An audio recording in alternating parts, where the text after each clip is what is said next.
All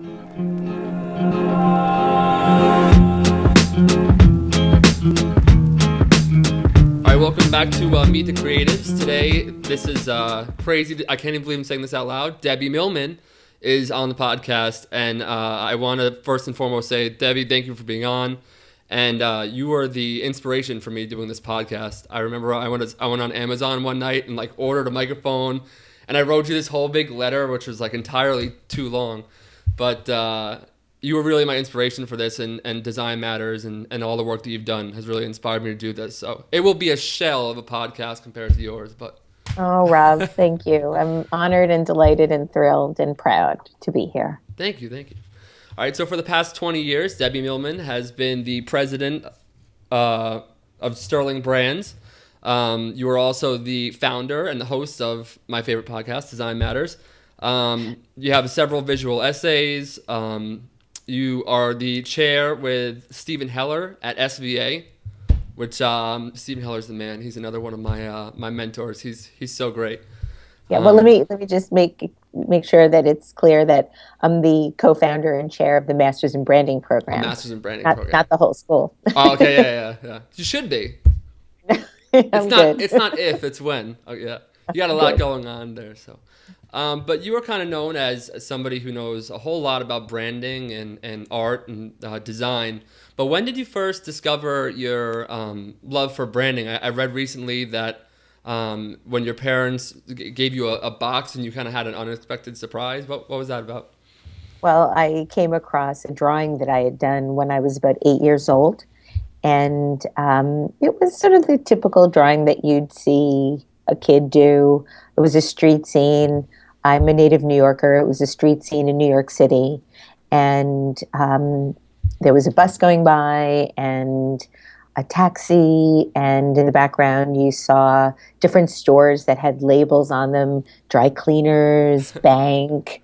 The taxi had the word taxi on it. Oh, wow. And then there's this delivery truck in the middle of the street, and it says potato chips. But above potato chips, it says Lay's, but not just Lay's, the word. It's Lay's, the logo. Oh, wow. So at 8 years old, I was already drawing logos, and that stopped me in my tracks and made me feel like my whole life was predetermined. I think you sticking to your guns was the right decision, for sure. I read recently in an article that you graduated college in 1983. I doubt that. I'm sure it was probably in the 2000s there. But I'm going to read the quote here. It says, "My first 10 years after college were experiments in rejection and despair. I knew that I wanted to do something special, but frankly, I didn't have the guts to do anything special. When I graduated, I didn't feel confident, optimistic enough, or hopeful enough to believe that I could get what I really wanted. I wasn't living what I would consider my highest self. In fact, I was probably living my most fearful self." How did you go from being someone like that and being so unsure to where you are now? And you exude confidence. I mean, whenever I hear your podcast, you always seem very confident. And I was kind of surprised when I read that and kind of the turmoil that you faced in those first 10 years. So how did you transform to the person you are today? Therapy. Yeah. A lot of therapy. Yeah, I mean, I didn't have a lot of guidance as I was growing up. I had no idea what I wanted to do. My sole criteria for choosing the college that I went to was, aside from being a state school, which it had to be because that was the only thing I could afford, my criteria for going was that my best friend Tammy was going. So I have a degree in English literature and a minor in Russian literature, and I often joke that I essentially have a degree in reading. That's funny. Yeah. So I didn't really have any sense of what I wanted and what I could be, and frankly, it took about 10 years just to get on a path of something that I was good at. I then had to spend another 10 years getting really good at it before I could make any kind of difference doing it. And so now I guess this September it'll be 33 years since I graduated college. And I would say more than half of that was filled with enormous struggle and self-doubt. Were there I mean, I people? still have self-doubt. I Yeah. still have self-doubt, but there are certain things. I actually think that what confidence is just a repetitive success at something that Right. you know if you've done it before, you could do it again, and that gives you confidence. And because I've done a number of successful branding programs, I know that I could do it again when asked. I know Yeah. what it takes. Yeah, for sure. And I also read too about that Stephen Heller called you while you were at lunch one day, and you guys decided to embark on the Masters in Branding program, which is, and you said that your food almost fell out of your mouth. Is that right? Well, I still can't believe that he. I mean, Steve is my fairy godfather. My life wouldn't be the life that I have if it weren't for Stephen Heller. He recommended me for my first book deal. He recommended me for the Masters in Branding program. Two really, really significant things in my life are that make my life what it is in a lot of ways. He's Right. also been generous enough to come on my podcast show every year since its inception. And last year, I believe last year, one of our one of my episodes with Steve went viral, and I think it had over 1 million downloads. Yeah. Just his show. Okay, so I am a student at Ramapo College. I'm graduating in May.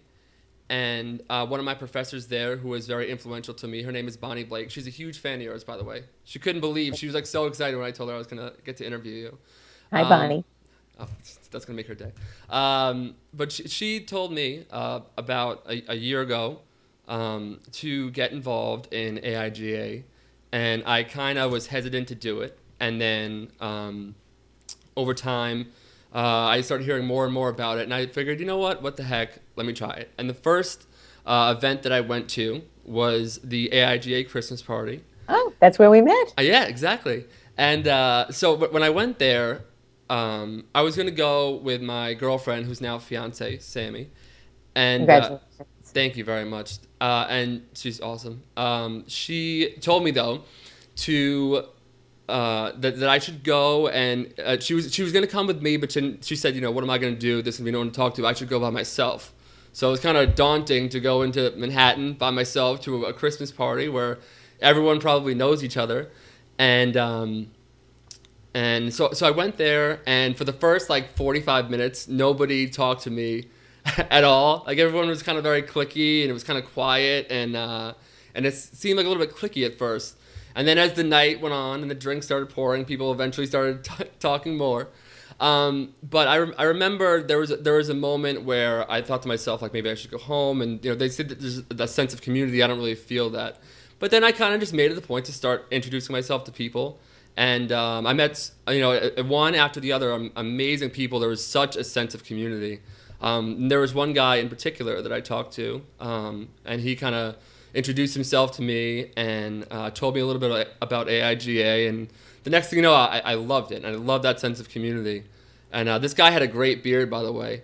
And Do you know who it was? I later found out, actually from your Twitter feed, that it was Tobias Ah, Van. Tobias. Yeah, I couldn't believe that, Yeah. and I was like, "What?" Like, yeah. And I went through a phase where I tried like copying everything that he did. I was like, I gotta be my own person. But he's so cool, though. I love him. He's so cool. I was in Hong Kong with him, Yeah, and we were judging and speaking at the Hong Kong Design Association, yeah, and it was so much fun hanging out with him. He's yeah, such an interesting, smart, funny, kind person. yeah. And it was weird because when I talked to him, he kind of at first was a little bit standoffish, but then very quickly kind of like opened up to me. I think he thought I like wanted something from him, but then like I must have seemed so weird going up to him like I don't know anyone here like and it's but he's the man. So Cool. and at the end of And that, so brave of you for doing that. I yeah, did that recently. I went to an event where I knew nobody and I was terrified. I walked in and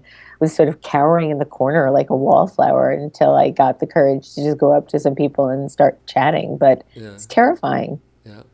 And I remember my fiance said to me, she's like, well, maybe if you go there, you'll meet that Debbie girl that you always talk about.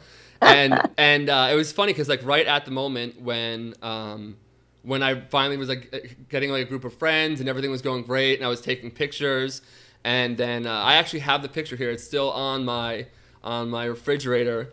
That's Oh, how me, great. it's you, and my friend Louie. I'm still friends with him. So for anybody who's on the fence about joining AIGA, please do, and they take you in with open arms. So, Yes, absolutely. and you were the president of the AIGA for a while there, right? I was from 2009 until 2011. What was that like? Oh my God. It was really hard. It seems like a tough job. It is a tough job. You know, the membership is so diverse. There's such a range of people, both age, discipline, part of the world, Right. that it's very hard to make people happy, all the people happy all the time. And Right. I'm the kind of person that will do almost anything I can to make sure that everybody is happy all the time, as difficult as that may be, and Right. as mm, as much head banging against the wall as possible. Yeah. But it was just impossible to do that. And so I learned the hard way that you just can't make everybody happy all the time. The issue that I had with being president is that we're in this time of great, I mean, we're always in a time of great change, but I think even more from a technological point of view. And the very things that thrilled and delighted and excited some people were the very things that outraged others. Right. And that was hard for me. But the things that I am really proud of is how much we grew our social media outreach. When I became president, I think we had like 30,000 followers on Twitter. And I was really, really active in broadening our reach and talking to people that way and engaging conversations in a way that made people feel included. So that was one thing that I was very, very active in doing. I also made it my business to visit just about every chapter within AIGA. When I was president, I think there were about 60. And I did visit them all. There are newer ones now that I haven't visited. Right. So I still have yet to go to those. But I really was looking to create a spirit of inclusivity, a spirit of authenticity in the way that we communicate. That was Right. really, really important to me. Right. And same thing with SVA. You are also a huge integral part there. What have you learned in terms of like teaching or being president or kind of trying to appease everyone? I mean, what are most people looking for in a successful design community? To be included, Yeah. to be seen, to be heard, to make a difference, to contribute, to feel like they have purpose.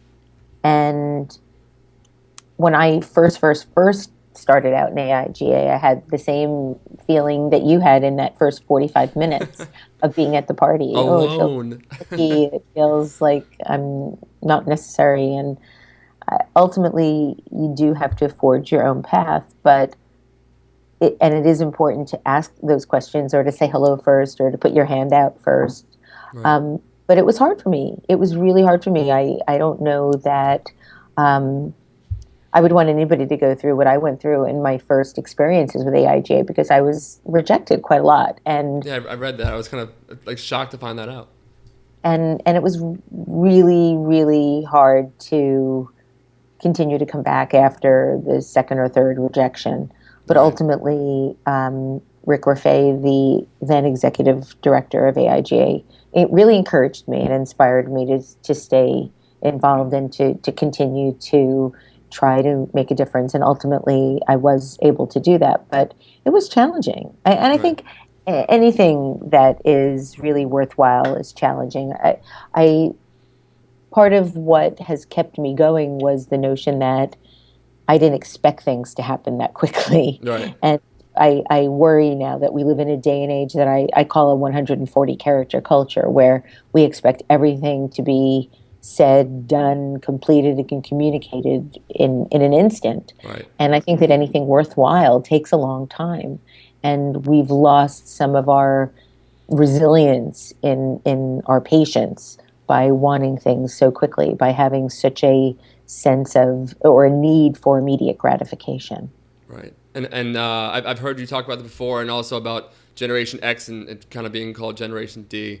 And I relate to that so much because I think more than a lot of my friends and peers, try and be cognizant of, how much I hold myself to social media and people like yourself. And but it's tough though, you know what I mean? It's tough because I just turned 25 on April 4th. And thank you. But it is kind of tough because it's hard to know where you stand when there's all this sense of community on Twitter, and you can see everyone's website and do everything, and I try my hardest not to feel down on myself about it, but sometimes it just happens, and I'm a very positive person, so I could imagine for somebody who was has a low self-esteem or hasn't quite found their place in the design world yet, or in the world in general. But it is kind of strange to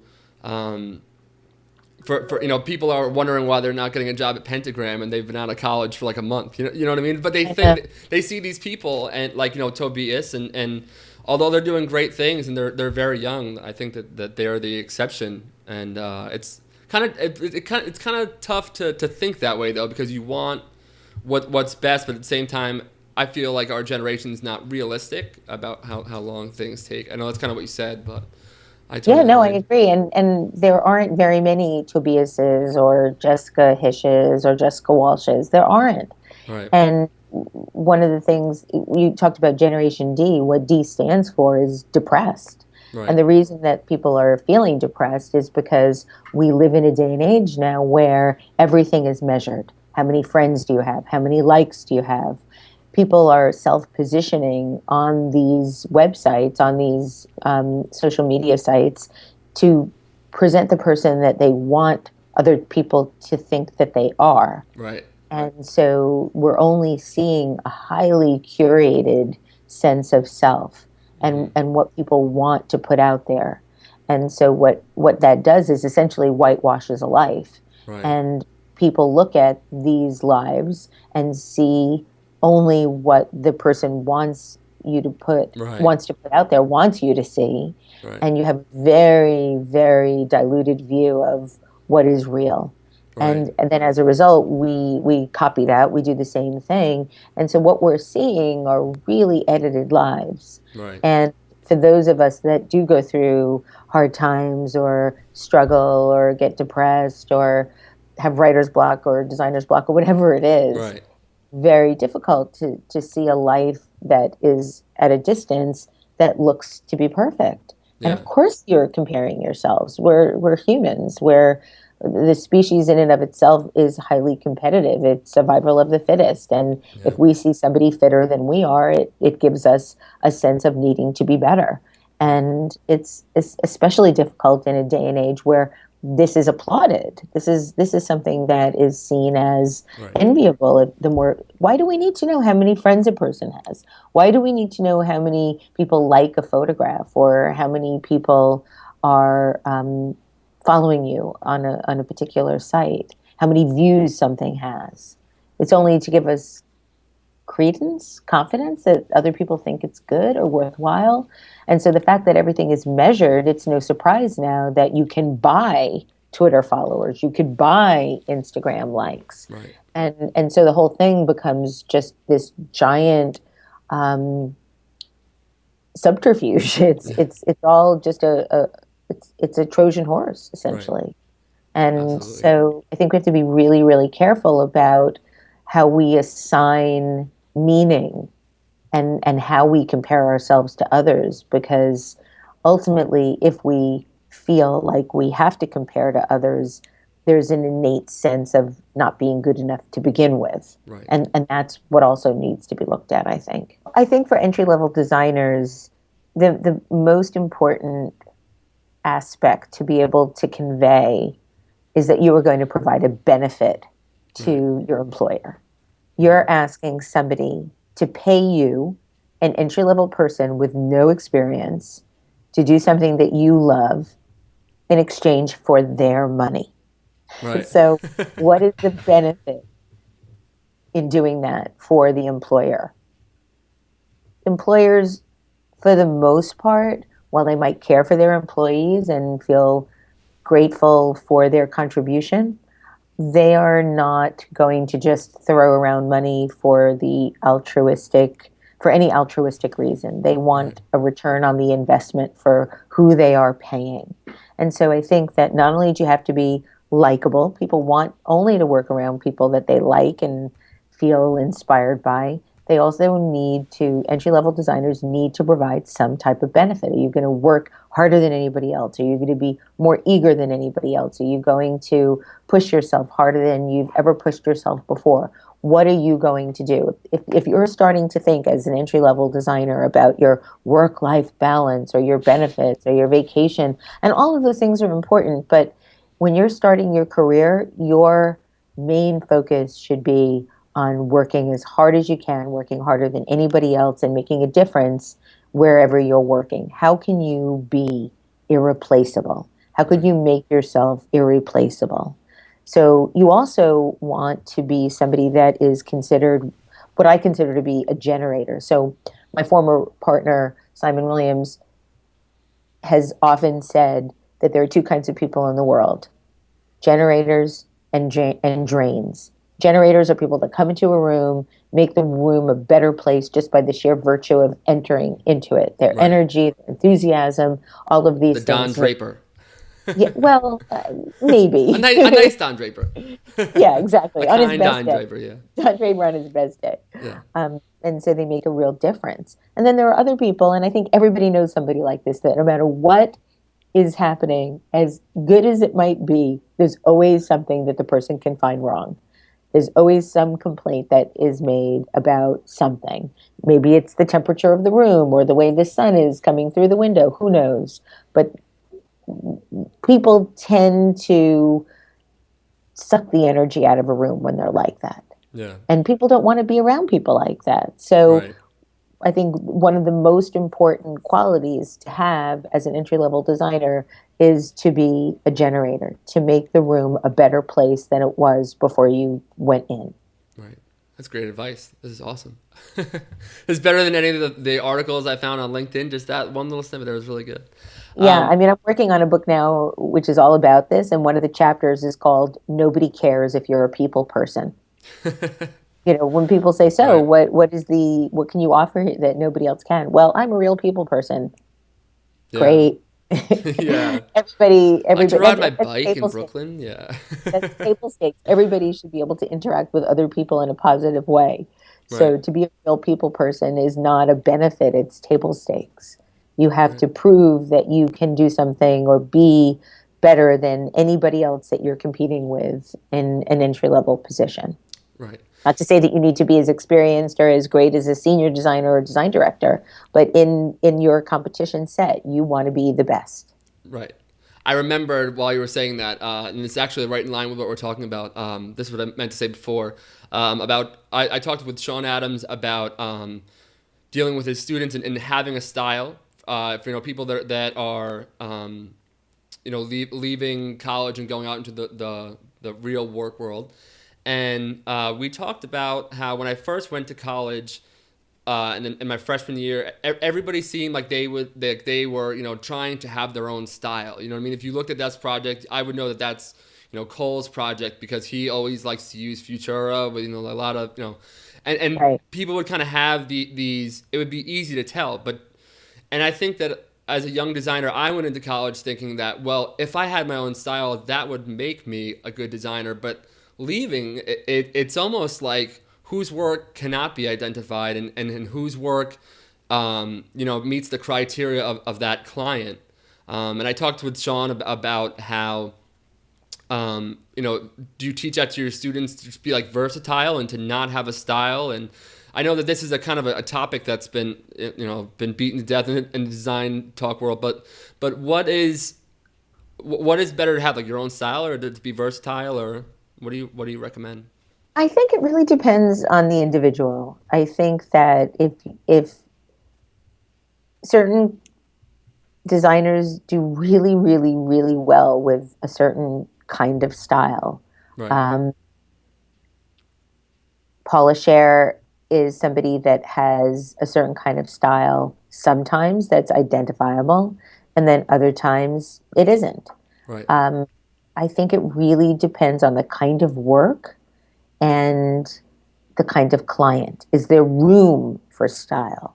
I Right. think that the longer you work in the discipline, the stronger your sense of what works and what doesn't Right. is apparent, and that might be viewed as style.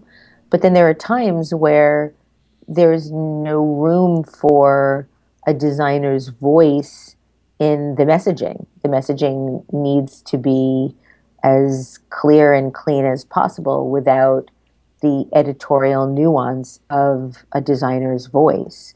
Right. Really great designers, I think, can do both, should be able to do both. So there are times when, in say, the public theater work that Paula does, where it's It's one of my absolutely favorite campaigns like ever. I appropriate love it.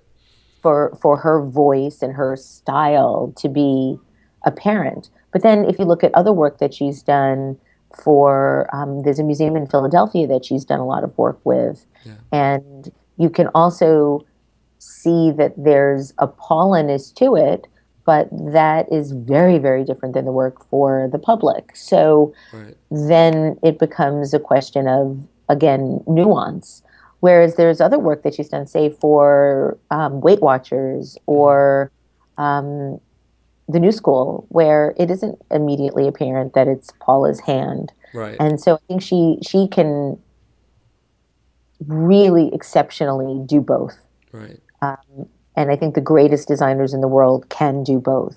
There were times where you could absolutely see the hand of Massimo Vignelli, and other times where maybe it was Massimo because of the typefaces and the Right. color palette, but Helvetica. maybe not. You Yeah. know? I love Paula's work. It's There's another amazing. person who you sometimes see his hand and wit and know that it's Michael, and then other times, wow, that was Michael Beirut. That's amazing. He's so Yeah. versatile. So I think that it really depends on the project and the kind of designer. Yeah. Michael's book How To is actually holding up my laptop right now. That and I have a Stephen Heller book underneath here. It's like for good luck. But Yeah. um Then somebody like Marianne Banshees, she's an illustrator and a typographer where her style is very much part of what you get when you hire her. right. And so I think that's an area where there's a specific. I think it's beyond style. It's almost like the DNA of her work, Right. and that is embedded in everything that she does. Right. I watched a great talk yesterday with Brian Collins, and he was kind of talking about how design. He was kind of showed these designs from San Francisco, famous designers from San Francisco, and how colorful and how playful they were, and design was really kind of booming at that time. But now a lot of the solutions that companies are using are very safe and not safe in terms, but very similar. It's kind of there's not a lot of room for misinterpretation. Do you think that that there needs to be kind of like a renaissance of color and unexpected solutions? Because I see it a lot. Like I was at the mall the other day, and they all a lot of brands look very similar. And as somebody who is a master in branding, what's your take on all that? Well, I think that going into a mall or going into an airport these days is an exercise in um, a view of the world that's homogenous. Right. You go into any mall in the United States, and there's a Starbucks and a Zales and a Macy's and an Old Navy and maybe a Sears. Right. It's sad that there's this sense of sameness in Hmm. these collections of brands and environments. We're losing a lot of the inherent local culture Right. that is not only apparent in the different cities and towns in the United States, but globally. Right. And that's one of the drawbacks of having global brands is that there tends to be this desire to look the same way all over the world and be the same brand to everyone. Right. Um, so I find it to be really sad. But on the other hand, I think that if you look at the number of, say, farmers markets that are popping up all over the world, especially in the United States, there are more and more and more of them. And that's where you start to see some of the local flavor coming back Right. with more localized brands and packaging. But I think as we are living in a more global community Mhm. with very little time necessary to communicate to the different parts of the world, you could get a message out instantly now. It's Right. not a surprise that if you can communicate instantly, that everything that you communicate should be fairly consistent. And Yeah. that's why you see so many of the brands looking the same. Yeah. That's very interesting. To switch gears here a little bit, getting to design matters. I Yesterday I listened to the Amanda effing Palmer episode. That was What epic. an episode! Thank I you. almost started. I like literally almost had to pull over to the side of the. When she was talking about that thing about the street performers and people just wanting to feel a connection. Now I was like, oh my god! I haven't even finished yet, so no spoilers for the end. I still have like 20 Okay. minutes left. Yeah, it's my longest podcast. I've I was done about to nearly say very 300 long. podcasts, an hour and 20 minutes, and that was edited. We spoke for nearly 2.5 hours. Oh my god, that was great. I was not really familiar with her before that, but yeah. Who are some of the people that have kind of been? I mean, obviously interviewing Massimo Vignelli and all the great icons you've interviewed over the years. But were there any other like unexpected guests who you were just expecting to kind of be a run of the mill interview and it kind of changed your life? Or Well, I don't ever expect anything to be a run-of-the-mill episode, mostly because I only ask people that I really want to talk to. right, Um, I am really interested in the arc of a person's life. The show has become less about design per se and hmm more about how people design their lives, the trajectory and the right, arc of a person's life. I find that endlessly fascinating. So, as long as I've done my research, which I take, as you know, very seriously, hmm always a lot to talk about with the person because right, there's their whole life yeah, that's happened before we get to meet and yeah, talk, and there's a lot to be able to uncover. I've had interviews that I felt were better than I expected them to be, or not as good as I hoped they would be. hmm Um, but I think that my favorite episode, people always ask me, what was your favorite episode of Design Matters? And I think my favorite episode was probably with Chris Ware. hmm I did it about 2 years ago. Chip Kidd introduced me to Chris. They're very good friends. Um, Chris is very reserved, he's very quiet, he's very intense, and he really opened up in a way that I didn't expect. And I think we had one of my most favorite conversations. I'm madly in love with his work. I'd spent weeks immersed in everything that I could get my hands on of his. right, And so we came to the interview with me frothing with questions. I mean, I just had so many things that I wanted to know. And yeah, part of what I like to accomplish, if that's the right word to use, I'm not entirely sure it sure, is, but at the end of an interview is a sense of really knowing who I've spoken to. Like, is there a sense of knowing this person's soul, and have I been able to share that magnificence with my listeners and really bring out the best in someone? It's about right. celebrating who they are and why they are and how they've become who they are in the world. And that's what I really like to do most with Design Matters. And I think that you do that. Not even just saying this to appease you. I really genuinely do think that you do that, and that's one of the things that I like most about your show is that it kind of goes from talking about career, and the next thing you know, they're talking about these pivotal moments in life, and I think that's almost what I like more about your show is obviously I always like hearing from my favorite designers, and that's so cool to kind of hear these little tidbits about their life. But some of the most rewarding podcasts that I've listened to of yours, they've been. You like to ask personal questions too. It's kind of Oh yeah. What else is there? What else is that's there? true. Everything else you can find out on LinkedIn. You don't need Yeah, me to ask the questions. I'm really interested in the reason a person is who they are. I find that just endlessly fascinating. Why yeah, does somebody become the person that they are? How does right. that happen? How do you make the choices to be who you are? Mhm. And I just love finding those answers out. Yeah. just to that point though, I should ask because while I have you on here, when you do make questions, first of all, sometimes you find things about people. Like, is there like a dark web or something that you go to where you like where you find these things? Because I, sometimes like I I don't. know it's great. It's great. I think I've become good at researching. I just keep looking.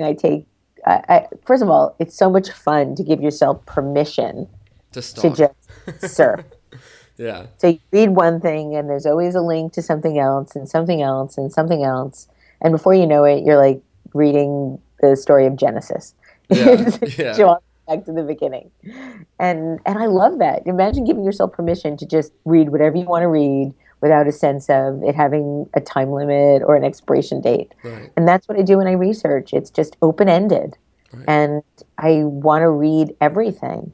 And so even especially the most obscure things give you the most interesting tidbits to find. I mean, I know I've done a good job when somebody's like, "Where the hell did you find that out? Did you see my I think you this?" like that. I think like secretly I that's like do. your favorite thing I ever. do. It is. It is. It is. It Did you like absolutely. lean in when you ask them these questions? Like, Well, I have the mic and the oh, headphones. okay, yeah, My producer doesn't like me to move too much because then I sort of go off mic. yeah, But I try to communicate as much as I can, with my eyes. yeah. It's hard. Like I always thought because I'm very much so like a talker, and you would think that I would have like no problem doing it, but it's very hard sometimes when you're like asking people about obviously even doing it 200 plus episodes, 250 episodes and counting, right, of Design Oh, Matters. I don't even. Yeah, Something it's. like Oh. that.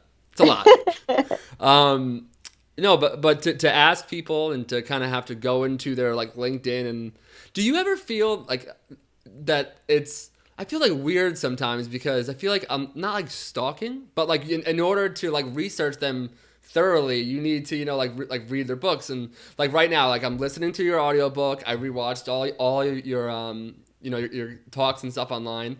I love the Creative Morning one. That was great. That was Thank a home you. run. That was a really Thank good you. one. Thank you. But do you ever get like where do you find the time you have so many different guests? Do you like thoroughly research all of them? Is that kind of part of the fun? Oh yeah, Yeah. yeah. I mean, it's incredible. It's also a big responsibility because people are giving of their time Right. to talk to me. I want to come to the interview respecting who they are Right. and really being able to ask questions that they haven't heard before. Hmm. I don't want to ask, so what are your biggest influences? Yeah. Or what What makes you music are happy? you listening to right now, Debbie? Exactly. I don't want to ask those kind of questions. I want to be Yeah. able to ask questions based on what they've done and what they think and ask them why they think certain things, not what they think, but why. Right. That's what I'm really interested in. So yeah, there's a little bit of a stalkerish quality to what I do, but I I own gotta that. show you. I have friends. I always like retweet your stuff. I'm like, this girl must think that I have no life. I'm just sitting here like No, I fanboying don't all think day. that at all. I adore you. I think you're wonderful, Thank you. and your enthusiasm and your energy and passion is palpable. And Thank you. I think that that's what makes life worth living. If you're not like that, then what's the point? Yeah, for I mean, sure. not that people don't suffer from sadness and depression. I mean, I Right. have been very vocal about the fact that I suffered a very deep depression in the fall. But I think that that also gives you a sense of how important it is to really cherish the times where you feel that really high passion and exuberance. Yeah. I'm at a weird. Not take for granted. Yeah, for sure. I'm in a kind of a weird spot right now because I just left my job as a design director at a e-commerce company, and it was an amazing experience. I had worked with a great team, and I did that while going to college, so that was Wow. kind of crazy to do. I took a semester off. We had the day after I got promoted to design director. Um, I got called the next day. They said, "Don't come into work." And we have a bit of an issue. I later found out that we had about like $300,000 worth of flooding damage, and so yeah. So that was Wow. like day one, like hopping into management. But it was a great experience. But now I'm graduating and I'm freelancing and kind of going on this leap of faith kind of to go to be freelancing full time and obviously when I'm not at school. But then to go out into the design world and to have so many options. Do you go in house? Do you stay branding, advertising, video? What do you want to do? And what would be your advice to somebody who's kind of standing with a bit of experience and kind of where I am now? I on the one hand, it's the most exciting, exhilarating thing in the world to be able to go anywhere, but it's like the beginning. I'm sitting at like the foot of my life, and I at times feel like, where do you go from here? It's exciting and terrifying Terrible. all at the same time. Yeah.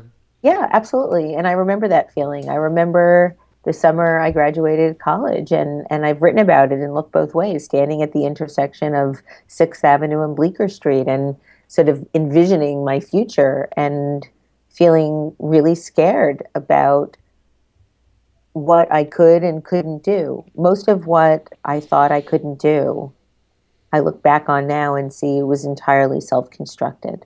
So I was limiting the possibilities of my life before I even considered them possibilities. So my advice to any person that is just graduating college is this. You have your whole life ahead of you.